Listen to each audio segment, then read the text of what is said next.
Second letter of St. Paul to the Corinthians.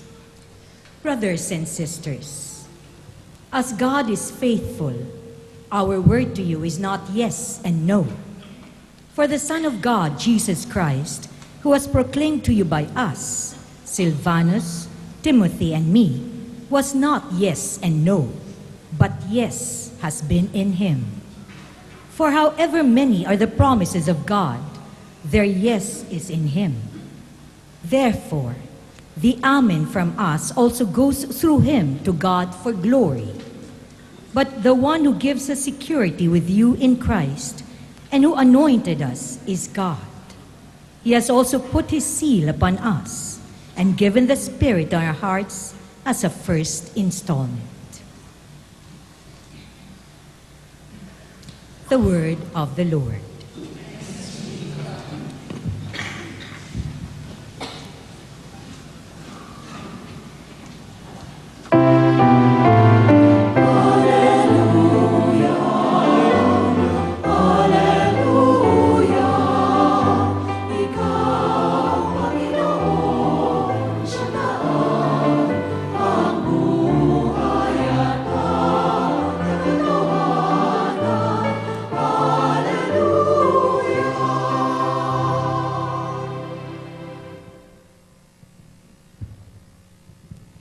The Lord be with you. And also with you. The proclamation of the Holy Gospel according to Saint Mark. Glory to you, Lord. When Jesus returned to Capernaum after some days, it became known that he was at home. Many gathered together so that there was no longer room for them, not even around the door, and he preached the word to them. They came bringing to him a paralytic carried by 4 men. Unable to get near Jesus because of the crowd, they opened up the roof above him. After they had broken through, they let down the mat on which the paralytic was lying. When Jesus saw their faith, he said to the paralytic, "Child, your sins are forgiven." Now, some of the scribes were sitting there asking themselves, "Why does this man speak that way? He is blaspheming. Who but God alone can forgive sins?" Jesus immediately knew in his mind what they were thinking to themselves. So he said, "Why are you thinking such things in your hearts? Which is easier to say to the paralytic, 'Your sins are forgiven,' or to say, 'Rise, pick up your mat and walk'? But that you may know that the Son of Man has authority to forgive sins on earth," he said to the paralytic, "I say to you, rise, pick up your mat, and go home." He rose, picked up his mat at once, and went away in the sight of everyone.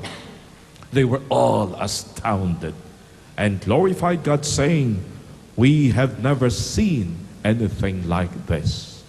Sisters and brothers, the good news of our salvation. Praise to you, Lord Jesus Christ.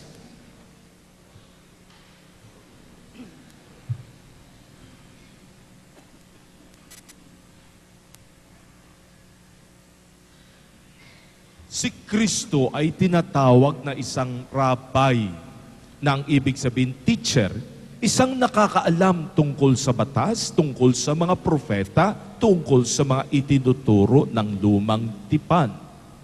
But Christ was not the only one teacher. Though he was a teacher among many teachers in Israel. Kaya lang obvious kaagad, iba siya. Iba dating niya. Nangingibabaw siya. Yung katangi-tangi siya. Bakit? Kasi una, di katulad ng mga ibang teachers, si Christ hindi nila nakitang nag-aral. No wonder even as he spoke and taught them, ang tanong ng marami, where did he get all this? Ba't ang galing-galing niya? Saan siya nag-aral? Sa ating pagkakakilala, karpintero lang ito. Anak din ng isang karpintero. That's the first. And even as Christ spoke with the authority that was not the authority of the scribes and the Pharisees. Bakit? Kasi yung iba, ganito magpa-impress. Sinabi ni ganito. Aba si Kristo nang dumating, ganitong style niya. Sinabi nila, pero eto ang sinasabi ko sa inyo. He spoke with His own authority. Eto ang sinasabi ko sa inyo. Pwedeng hindi paniwalaan. Kaya lang yung kanyang mga salita, yung kanyang claims, may back up. Paano? They would see miracles happening before him. He would tell the lame, walk. He would ask the blind, he would demand the blind to see. Hindi lamang yun, that miracles were happening. Eto pa. That they would see that even the demons and the devils would obey him. Pag may dinadala sa kanyang poses, isang salita lang, lumabas ka. And they would obey. And they would shout the recognition of him. You are the Son of God. And of course, the apostles saw that even as he taught them, may karapatang magturo. Bakit? May ang kanyang claim, may pang-back up. Paano? He would tell the winds to be silent and the waves to be still. At ang kalikasan sa kanya'y sumusunod. Jesus makes his claims and seemingly kapanipaniwala. Bakit? May back up. Pero mga kapatid, sa araw na ito, he makes his claim above the claim of any human being. Etong grabe. Even as the scribes and the Pharisees were all there watching him what he will do, Jesus does the one thing no human being will ever claim. At itong kanyang sinabi doon sa may sakit. Alalahan niyo yung mga kapatid, nung panahong iyon, ang lahat ng mga may sakit, pinarusahan niya ni Lord. Parusa ang bawat karamdaman sa isang nagkasala sa kanya. But even as Jesus is presented the sick man, tignan niyo yung claim niya, your sins are forgiven. Ang reaksyon ng mga nakinig, natural yun. Sandali. Over yan. Ayan, hindi na namin matake. Bakit? Nagpapatawad ka ng kasalanan. Diyos lang ang may kakayahang gumawa noon. Only God can forgive sins. This was Jesus telling them that his claims are not just ordinary claims. Today, he says, I claim that which only God can do. At para maniwala kayo na tunay nga na ako'y may otoridad na magbigay ng kapatawaran sa pagkakasala, he backs it up and tells the man, pick up your mat and walk. Kapatid, ang tanong eto, ano bang paniniwala mo sa Kanya? For those who believe in Jesus, then you find not just a God who desires the healing of our bodies. We have a God in Jesus who comes to forgive our sins. Kausap ko kanina yung isang pare namin, si Father Chris.